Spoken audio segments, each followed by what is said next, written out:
आपल्या जीवनाचा सारखा विकास होतो आहे. म्हणून आपण आज जिथे आहोत त्याच्या मागे काल होतो आणि आज जिथे आहोत त्याच्या पुढे उद्या आपण जाऊ.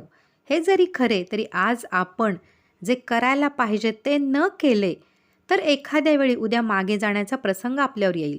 पुढचा जन्म हा आजच्या जन्मातूनच निर्माण होतो. तेव्हा आपण आज चांगले असलो तर अंते मती सा गती या नियमाप्रमाणे पुढचा जन्म आपल्याला चांगलाच येईल. काळ मुख्यतः 3 प्रकारचा असतो. कालचा, आजचा आणि उद्याचा. जो काळ होऊन गेला तो काही केले तरी परत येणार नाही. म्हणून त्याची काळजी करू नये. एखाद्याचे कोणी गेले तर आपण त्याला असे सांगतो, की "अरे एकदा गोष्ट होऊन गेली, आता त्याचे काय? आता दुःख न करणे हेच बरे."